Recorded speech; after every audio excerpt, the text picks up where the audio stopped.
uma boa tarde para todos. Prazer estar aqui novamente para poder falar um pouquinho sobre um assunto que também me interessa muito, está desenvolvendo aí na área de tratamento de água, né? Conceitos e o impacto disso no desempenho energético da edificação, tá? Só para conceituar, o Charles também vai fazer uma série de conceituações, eu só estou querendo aqui colocar um pouquinho, não é esgotar o assunto, mas explicar um pouquinho o que a gente entende, né, no tratamento de água e quais são os processos que eles envolvem, né? Então, basicamente, no caso de tratamento de água, a gente está falando de incrustação.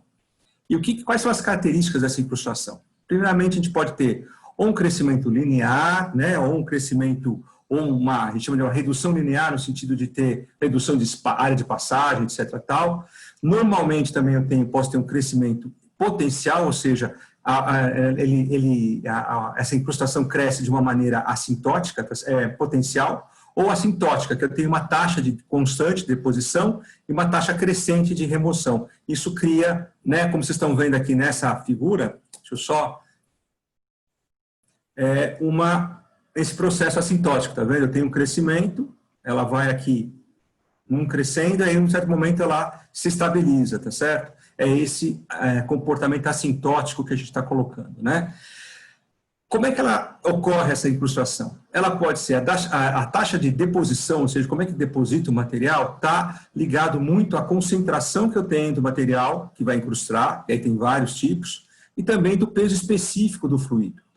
E essa taxa de remoção, ela está associada, né, claro, à espessura do material, quer dizer, quanto menos material eu vou ter menos remoção, se tiver mais material, a remoção pode ser maior, e eu estou associando aí a tensão de cisalhamento do fluido, que é justamente essa força que vai atuar sobre a camada de incrustação para tentar removê-la, tá certo? Então, essas duas condições, a deposição e a remoção, elas dependem de aspectos, ou seja, relacionados com o que eu tenho de material que vai incrustar, e também os fluidos e a superfície em que vai ocorrer a incrustação, tá certo?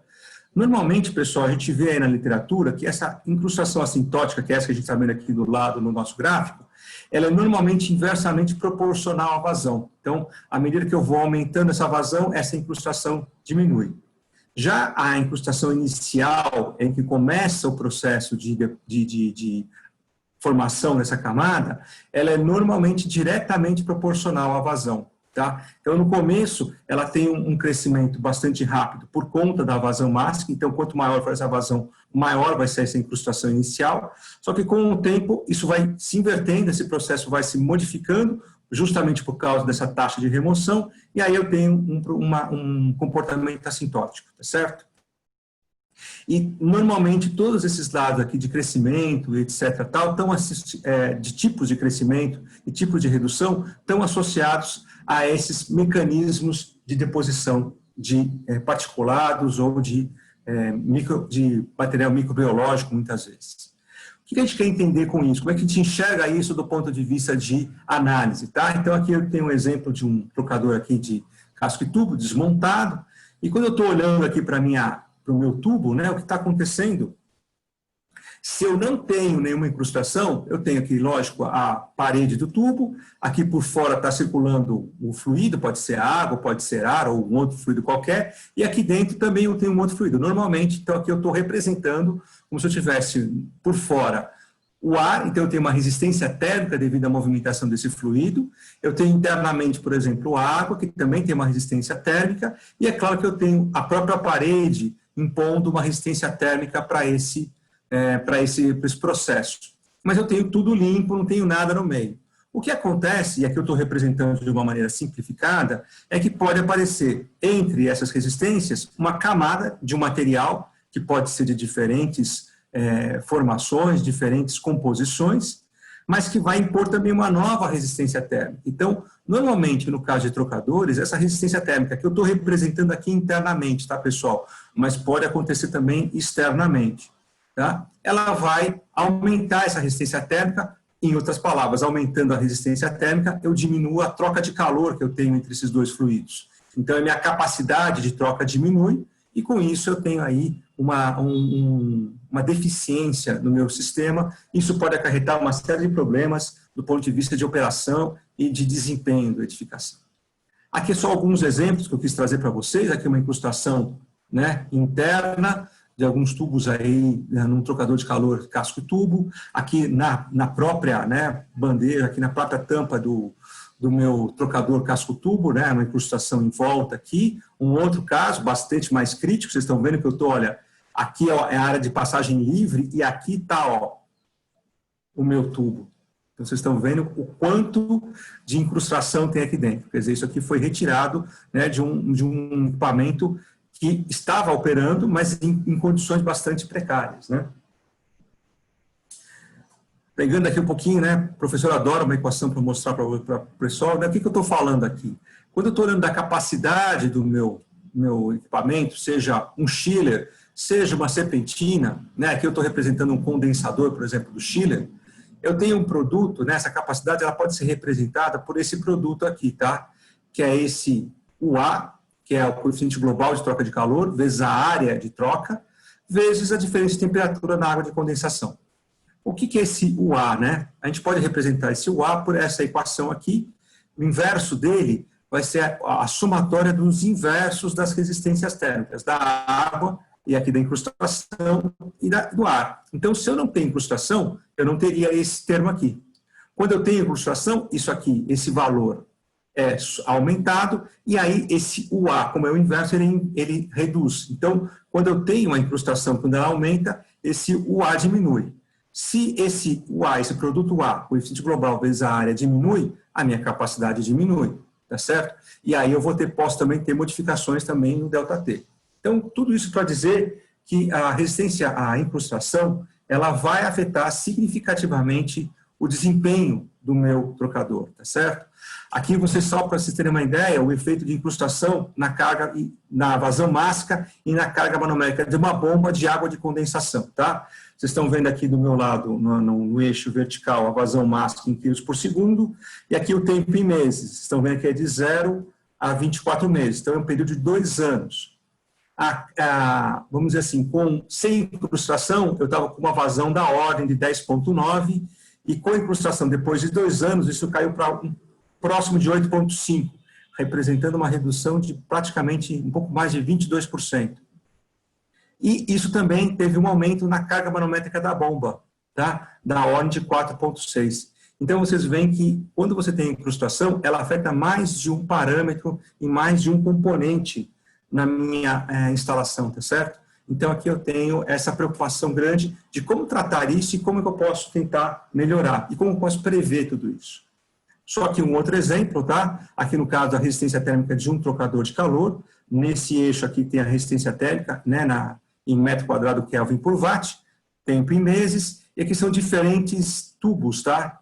De um trocador. Então, vocês veem que à medida que vai subindo aqui, ó, vai passando o tempo, dependendo também da posição desse tubo, eu vou ter níveis de resistência térmica diferentes, e vocês veem que eu tenho um aumento significativo, tá? Aqui é só a resistência térmica de incrustação, mas ela subiu da 0, que seria sem incrustação nenhuma, até um valor da ordem de 3 a 10 a menos 4. Isso representa, para vocês terem uma ideia, um aumento na resistência térmica de praticamente 25%. Tá? Então, a coisa pode ser bastante crítica, né, dependendo do que a gente está analisando. Como é que a gente olha tudo isso num sistema de ar-condicionado? Aqui o que vocês estão vendo é uma representação, né, simplificada com os principais componentes, não é a ideia não ser uma coisa muito detalhada, mas a gente observar que eu tenho, num sistema que eu tenho ventiladores, torres de resfriamento, caixas VAV, tá certo? Termostatos, aqui no caso é um boiler, porque nós estamos vendo aqui um equipamento, uma instalação que é muito utilizada também para aquecimento, né, mas o próprio chiller aqui, tá certo? Em cada um deles, essas bolinhas que vocês estão vendo aqui representam falhas de incrustação que podem ocorrer, então a gente está falando aqui tanto numa caldeira quanto no chiller isso pode acontecer, falhas de sensores, né, de controle de temperatura de água gelada, de insuflamento, temperatura da água de condensação e assim por diante. Falhas de controle, tá certo? Que também pode ocorrer, tá vendo, nas caixas de reaquecimento, eventualmente no próprio, né, no próprio chiller, tá certo? Degradação de performance, claro, chillers e caldeiras são os principais, tá certo? Que tem, ou eventualmente o ventilador, com, por exemplo, problemas de correia, né, da transmissão de potência pelo motor, tá certo? E muitas vezes eu tenho problemas de emperramento, né? O stuck fault, que seria, né, uma bomba que não está funcionando corretamente, ou eu tenho um economizador que não está com problema de controle, o damper dele não está funcionando corretamente, e assim por diante, tá? Então, são vários tipos de falhas que podem ocorrer num sistema de ar-condicionado. O nosso foco hoje aqui está mais ligado à parte de água. Então, se a gente fizer um zoom naquele nosso sistema, nós vamos ter aqui o chiller, tá certo? Com todas as temperaturas dele de processo, as vazões da água gelada, as temperaturas de água de condensação, as suas vazões, e eu tenho também tudo isso fornecido para os fan coils, né, do ponto de vista de água gelada para atender as cargas que tenho aqui, né, e aqui as temperaturas de entrada e saída do ar para esse fan coil, e aqui representado também, simplificadamente, eu tenho todos os parâmetros que afetam a torre de resfriamento, né, em que a gente pode aferir o desempenho dessa torre, tá certo? Então, qualquer degradação desses parâmetros ou de algum outro que a gente analise, vai se refletir na degradação do desempenho do chiller, da torre ou do fan coil, tá certo? Por conta dessa incrustação. Como é que a gente faz essa avaliação? No nosso caso, aqui a gente está utilizando uma ferramenta de simulação, que é o Energy Plus, tá certo? Em que ele vai permitir, né, fazer a análise do desempenho energético das edificações, em que eu defino todos esses parâmetros, geometria, envoltória, o sistema de iluminação, ventilação, ar-condicionado, as cargas de tomada, e eu posso tanto implantar estratégias de redução de consumo de energia, que é o mais utilizado, mas há pouco tempo atrás ele foi introduzido modelos de ocorrência de falha, em que eu posso verificar, eu vou impor uma falha no meu processo, né? Aí tem vários tipos de falha, e verificar como isso vai afetar o meu desempenho. E foi o que a gente fez, tá? Então, olhando aqui em termos de falha, eu vou ter questões relacionadas com offsets de sensores de temperatura, em que eu posso ter um sensor que tem um diferencial de temperatura para cima ou para baixo, ou um sensor de umidade relativa, que vai ter uma variação da sua umidade, ou um sensor de entalpia, né, que pode também ter essa variação de entalpia. Onde é que ele vai ser aplicado? Desde a avaliação da condição de ar de retorno, temperaturas de água gelada, de condensação, temperatura de insuflamento do meu sistema. Tá certo? Onde ocorre incrustação? Como é que a gente modela a incrustação? Tem dois jeitos, tá? Basicamente, a gente pode trabalhar... Lembra que eu falei do coeficiente de troca de calor do meu chiller? Beleza, ele pode ser, a gente pode impor uma falha nele, dizendo que ele vai ter uma certa redução da sua capacidade, né? Em relação ao produto UA sem falha. E aí, tipicamente, aqui tem os valores para isso, tá? Onde a gente vai usar isso? Em torres de resfriamento, em evaporadores, condensadores e em serpentinas de resfriamento e aquecimento.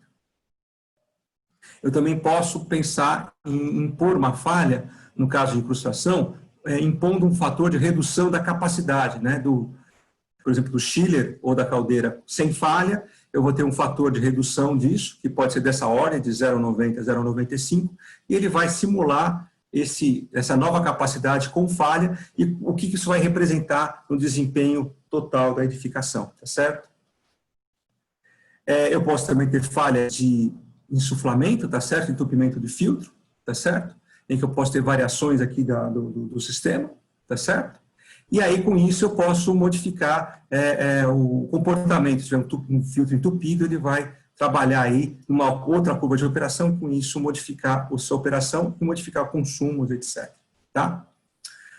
O que eu fiz aqui agora trabalhando aqui num prédio comercial, um modelo de prédio comercial que vocês estão vendo aqui, com uma série de características. Eu vou me ater depois, se alguém tiver uma pergunta, posso trabalhar com isso, mas são dados típicos de um prédio comercial aqui em São Paulo, em que eu levei em consideração, né, esses dados aqui e comparei com o benchmarking do CBCS, que me dava como tipicamente 115 watts por quilowatt-hora metro quadrado ano, como típico, boas práticas 80, e esse meu prédio aqui está me deixando com 147. Então, ele está um prédio não tão bom quanto eu gostaria, mas a ideia é só mostrar o que a gente pode fazer em termos de modelagem, tá? Aqui está apresentado o meu consumo desagregado do prédio, tá certo? Então, aqui vocês estão vendo climatização respondendo por 58%, 59% do consumo do prédio, e dessa climatização, o chiller representa aqui quase 70% do consumo, tá certo? O que eu fiz então, pessoal? Eu impus, né, para esse meu sistema uma redução percentual da capacidade do chiller. Então, olha, se eu tiver aqui está zero, seria sem falha nenhuma, uma redução de 5%, 10%, 15% e 20%, tá certo? Nesse eixo aqui, vocês estão vendo o aumento percentual de consumo que ocorre, e nesse outro eixo, o custo que vai, o aumento de custo mensal que isso vai impor na instalação, tá? Então, entre 0% e 5%, pessoal, vocês veem que aqui tem um aumento do consumo, né? Da ordem, não chega a ser 5%, tá certo? Mas é relativamente baixo. O que a gente percebe como comportamento é que depois dos 5% até 10%, existe aí um aumento exponencial. Lembra que eu falei lá do ponto de vista de incrustação? Esse aumento exponencial faz com que eu tenha esse comportamento, né, elevado nessa região de redução de entre 5% e 10%, e depois eu vou tendo, apesar de eu ter um aumento, uma redução percentual maior, ao longo do tempo, isso vai se estabilizando, porque aí o que acontece, aquilo que eu falei, isso entra naquela região assintótica da curva, e aí o comportamento do chiller acaba se estabilizando. Mas é claro, olha, se estabiliza com 20%, pessoal, com um aumento do consumo da ordem aqui de 40 e poucos por cento de aumento de consumo. Nessa instalação para esse edifício, isso representa um pouco mais de R$30 mil por mês na cidade de São Paulo, de custo de custo adicional devido à operação com essas falhas todas, tá certo? E aqui, segundo alguns colegas que eu já consultei, isso aqui eu até fui um pouco generoso, tem casos que a coisa até pode ser muito maior que 20%, mas você já pode ter uma ideia do impacto disso, né? No caso da torre, eu também fiz uma análise, mas a torre ela tem um impacto um pouco menor quando você só tem a incrustação na torre. A gente tem que lembrar que está tudo combinado, né, pessoal? Tanto a incrustação na torre quanto no chiller, elas ocorrem de uma maneira praticamente simultânea. Mas se você só isolar a incrustação na torre, vocês veem que o impacto é um pouco menor, bem menor do que no caso do chiller. Mas existe, tá? Então, aí tem um impacto aqui, é um comportamento mais linear, tá certo? De aumento, mas aí tem aí uma condição mais adequada dá para a gente poder fazer uma previsão e combinar esses valores, né, tanto do chiller quanto da torre, para ver o impacto global desse tipo de aplicação, tá certo? Eu vou encerrando por aqui, porque aí o Charles vai começar agora, vai ter a sua colocação com relação aos tratamentos que existem, mas vocês já verificaram o impacto que isso pode ter na instalação e o quanto isso é importante da gente olhar com carinho, porque isso é uma perda e uma redução que muitas vezes é silenciosa e às vezes só se percebe quando é tarde demais, tá certo? Aqui, quem tiver interesse depois, tem todas as referências que eu utilizei para fazer as análises e a apresentação dos resultados, tá certo? Eu agradeço muito a atenção, eu tentei aqui ser um pouco mais breve, porque a gente tem mais gente hoje, mas eu fico à disposição de vocês depois para fazer perguntas e comentários e elaborar um pouco mais as discussões, tá bom? No mais, obrigado, Alberto. Obrigado, Alberto. Por favor, Charles. Deixa eu só me liberar aqui, peraí. Opa, saiu? Saiu. Charles, saiu. Ronaldo, me ajuda aí, tá aparecendo? Explodiu a apresentação? Beleza. Deixar bem claro aqui para o Brasil que não é fácil falar depois do Alberto, né? O Alberto praticamente, ele com essa apresentação dele, ele coloca para a gente com muita propriedade o que acontece com relação à parte de incrustação. Eu vou tentar aqui acompanhar impossível, mas eu vou tentar mostrar para o público que eu fiquei no meio do caminho, né? O Ronaldo, você me botou entre o Alberto, que é um exímio conhecedor do tema, e a gente fecha com o Zagueto. Eu vou tentar fazer meu papel humilde aqui e mostrar para o público brasileiro como funciona isso. Pessoal, tudo que o Alberto passou para a gente agora, ele menciona o tempo todo que a incrustação é um grande problema, é um grande complicador, mas a gente precisa entender o que fazer com essa incrustação e como evitar isso, né? A incrustação ela pode ser evitada e deve ser evitada através de algumas ferramentas, e uma delas é o programa de tratamento de águas, que eu vou tentar não só falar sobre o programa de tratamento, mas focar exatamente na parte de incrustação, que é o que importa para a gente, tá ok? Então, vamos lá tentar aqui, de uma forma bem resumida, falar isso para vocês. Só para vocês terem uma ideia, acho que todos conhecem o chiller, né? O Alberto acabou de falar para a gente, com muita propriedade, que ele é um grande consumidor de energia. Então, quando nós temos uma edificação, uma indústria, uma empresa, seja lá do que for, e a gente tem lá um trocador de calor, um condensador, um trocador de calor para o amigo que é da indústria, um condensador para o amigo que é do conforto térmico, né?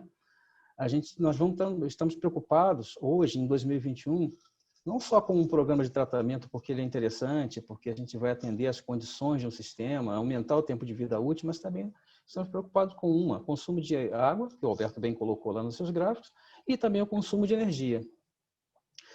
Num passado não muito distante, né, eu caminho aí alguns anos por isso, as pessoas elas não tinham essa consciência da necessidade de adquirir um tratamento bem feito.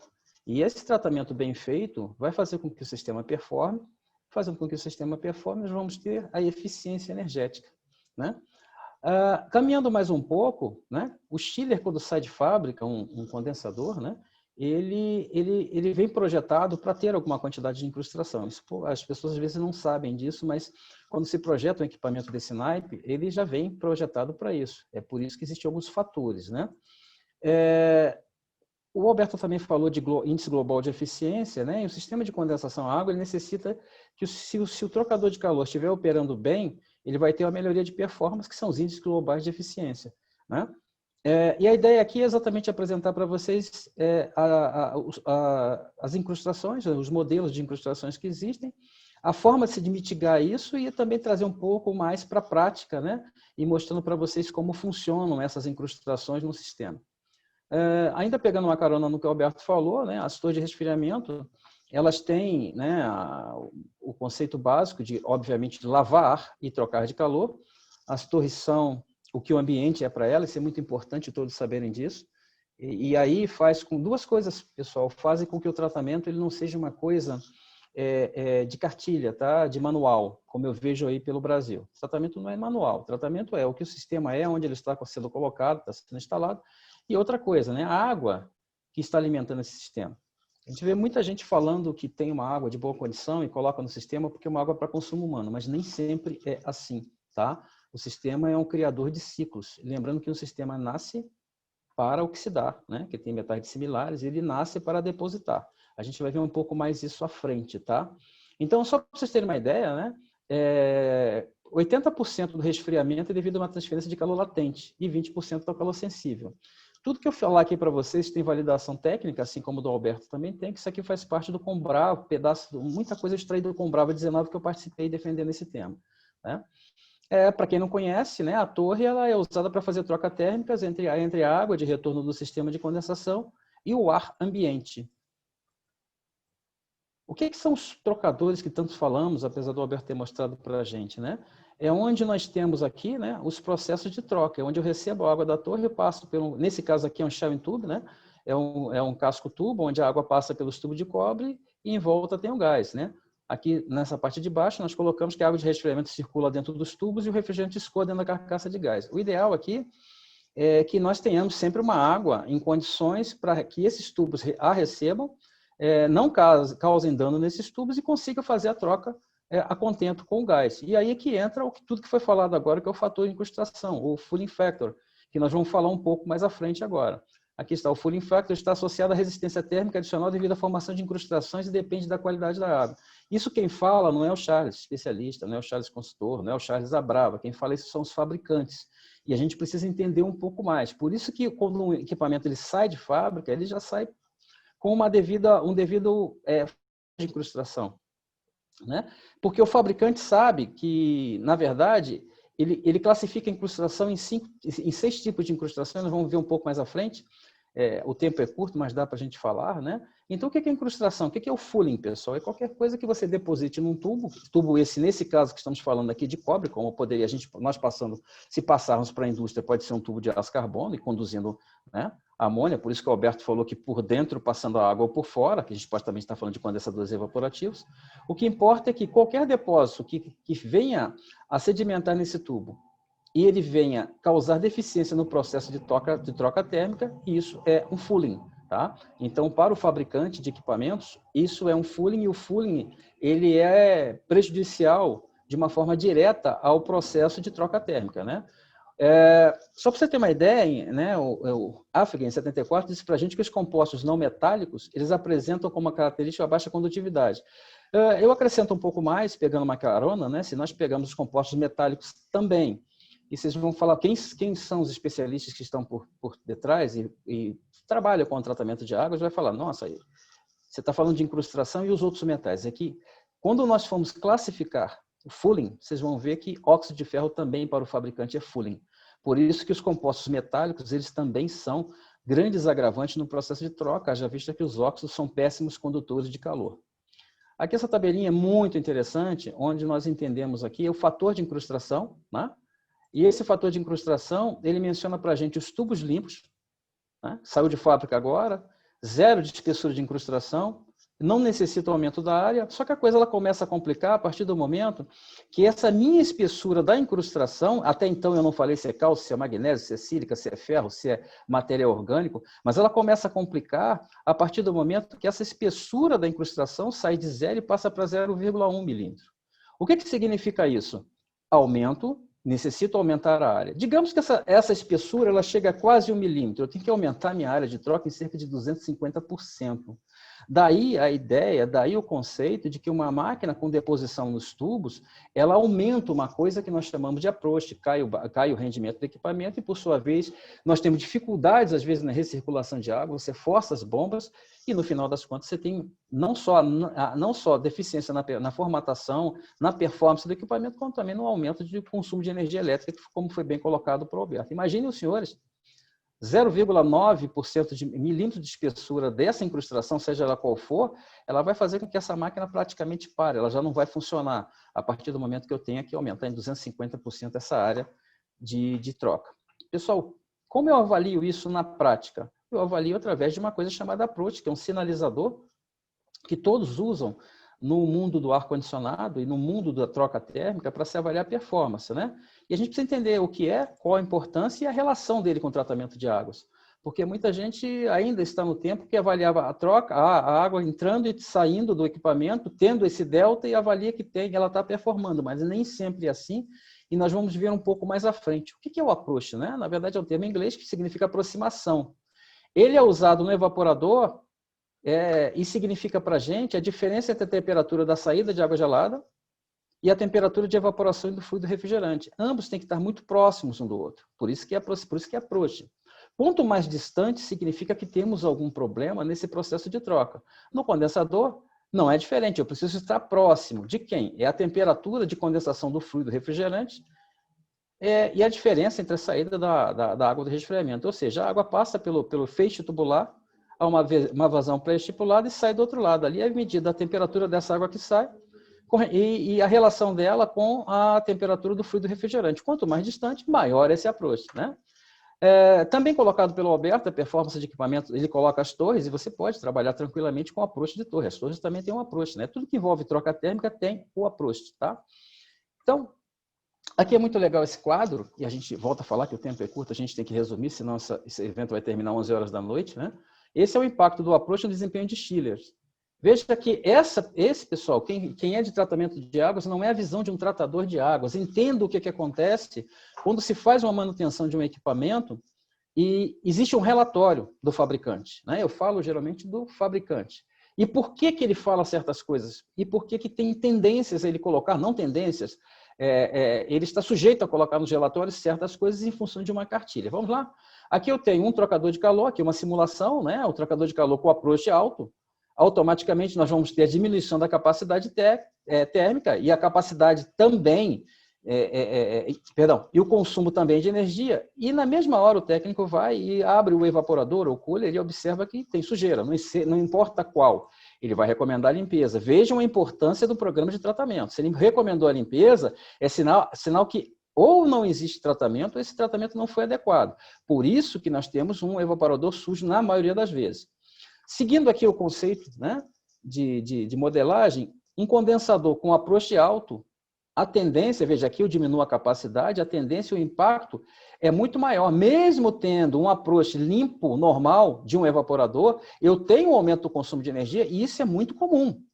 Isso é muito comum, por quê? Porque eu posso ter uma água com tendência a depositar sais, a depositar óxido de ferro lá no feixe tubular do condensador, e isso não aconteceu no evaporador. Então, é aquilo que o Alberto falou, isso é conjugado. Eu preciso trabalhar as duas coisas ao mesmo tempo, obviamente, quando eu tenho um chiller a água, né? Eu preciso trabalhar essas duas coisas ao mesmo tempo, porque ambos vão sinalizar para a sujeira no equipamento. E o que é recomendado pelo fabricante? Mais uma vez, limpeza do condensador. E se for uma limpeza simples, ok. O problema é quando temos que recuperar a eficiência desse equipamento com o processo de limpeza química. Aí a coisa é um pouco mais complexa. Seguindo o modelo, agora vamos trabalhar com um evaporador alto approach e um condensador com alto approach. Olha o que vai acontecer.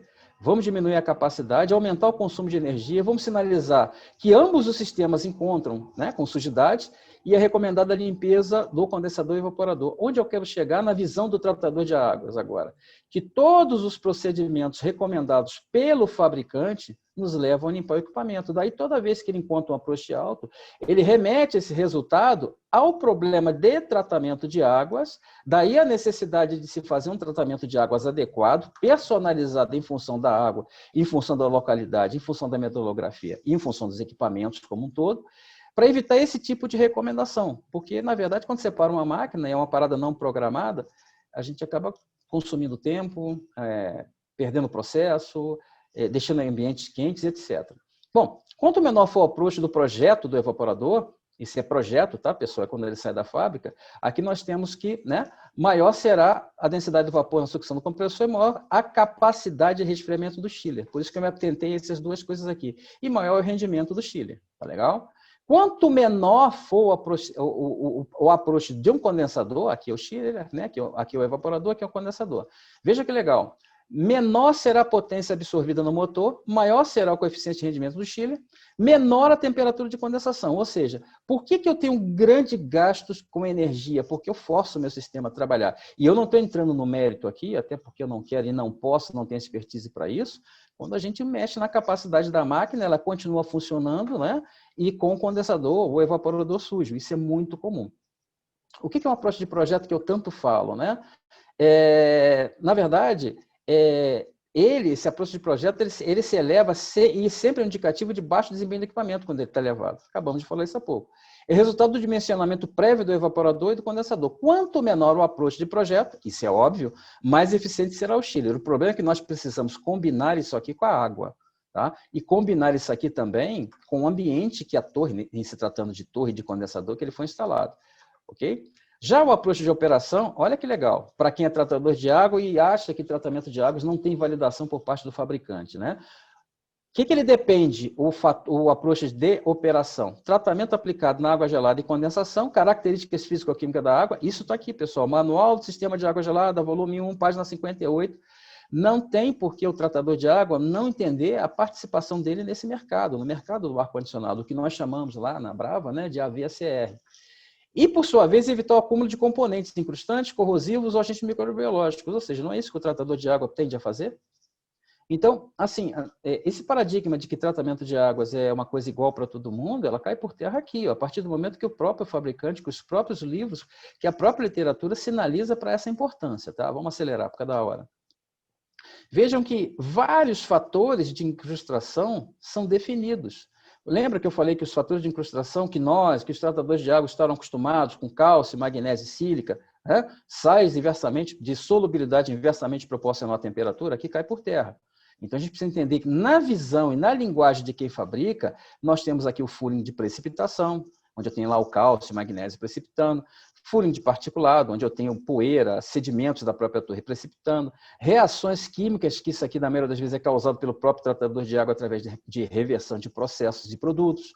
Fooling de corrosão, excesso de óxido de ferro, volto a falar, os óxidos são péssimos condutores de calor. Fooling biológico, é a parte do slime bacteriano ou biofilme que se forma na torre, encapsula, vai bomba, tubulação em máquinas e acaba aumentando o approach.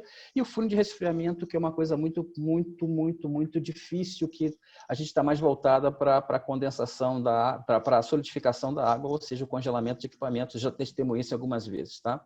E isso acontece. Então, esses são os tipos, são 6 tipos de deposição que o fabricante enxerga na máquina, que pode acontecer na máquina quando ela sai de fábrica. Por isso que tem um Fooling Factor criado pelo próprio fabricante, tá? Aqui que legal, estou finalizando já, pessoal, Tem-se como objetivo do trocador de calor é maximizar a troca térmica entre os fluidos, né? Os principais fatores que influenciam a taxa de incrustação para os tratadores de água, mais uma vez, e para aqueles que compram programa de tratamento, adquirem programa de tratamento, olha a importância dessa cadeia de estudo da química, né, que é o programa de tratamento de água. O que depende disso, né? Depende, né, vamos passar aqui pela temperatura, velocidade de água de resfriamento, que nós todos sabemos, mas veja o que estão nos anais. Qualidade da água de reposição, por isso que eu falo que o tratamento ele não é básico, ele não é igual para todo mundo. Condições operacionais de sistema, que eu vinha falando, se eu instalo uma torre do lado de uma pedreira, por exemplo, eu estou fadado a ter cálcio e magnésio no sistema. Se eu tenho do lado de uma siderurgia, eu estou fadado a ferro. Se eu coloco uma torre no Pantanal Mato Grossense, com certeza eu vou ter um desenvolvimento orgânico muito grande. E, por fim, a tecnologia aplicada no programa de tratamento químico. Esse fator aqui, esse tripé, a qualidade da água, condições operacionais de sistema e tecnologias aplicadas no programa de tratamento, elas são primordiais para o sucesso da operação, ok? Quais são os objetivos do programa de tratamento? Minimizar processos corrosivos, pasmem, é isso que a gente vê no dia a dia no mercado. Segundo, evitar, vejam a colocação, tá, pessoal? Minimizar processo corrosivo. Corrosão é a deterioração de um metal através de um processo químico ou eletroquímico. Ninguém elimina a corrosão. A função de um inibidor de corrosão, por exemplo, de um processo de um tratamento, é minimizar, é desacelerar o processo corrosivo, é aumentar o tempo de vida útil de um metal, levando em consideração que o sistema de condensação convencional e um evaporador, também o sistema de água gelada convencional, ele nasce pronto para oxidar. Nós temos ali água, sais e metais dissimilares, na maioria das vezes aço, carbono e cobre, então prontos para oxidar. Evitar processos incrustantes, ninguém pintou esse feixe tubular de branco, isso é cálcio e magnésio, que apareceu aí em função da região, em função de ciclo de concentração, mas não se aplica a gente falar sobre isso agora.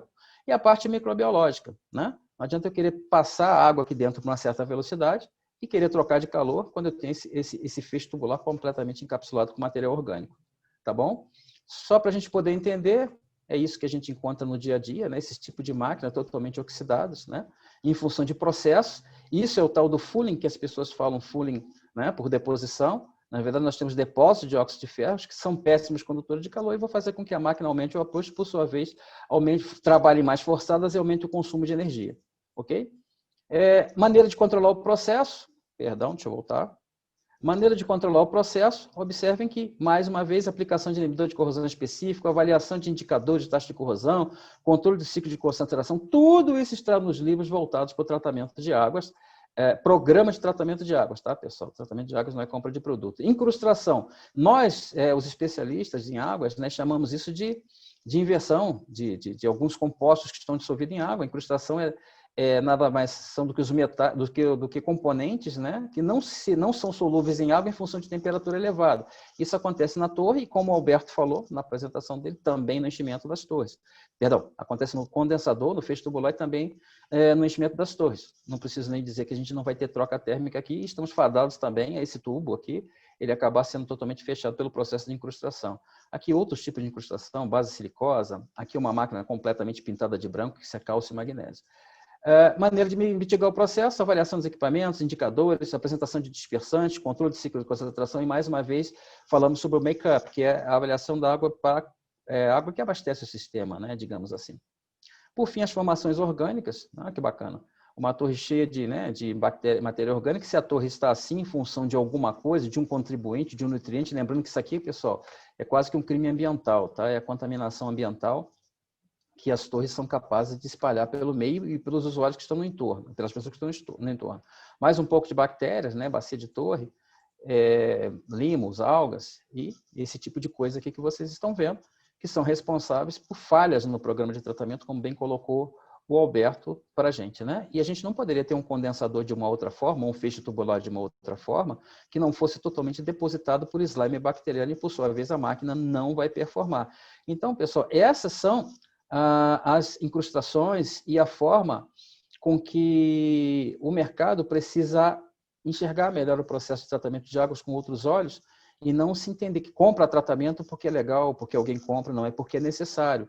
O tratamento de águas não só aumenta o tempo de vida útil dos equipamentos, como tem muito mais tecnologia envolvida do que as pessoas são capazes de prever. Veja que a gente está falando aqui de parte microbiológica, controle microbiológico, tudo que eu mostrei para vocês agora é parte microbiológica. São fungos, são bactérias, né? Algas. E aqui a tecnologia, que são os produtos a serem aplicados. Para fechar a apresentação, estes estão meus contatos. Tentei, Ronaldo, ser o mais breve possível. Acho que eu estourei o tempo em 1 minuto e 32 segundos e estou te devolvendo a palavra agora.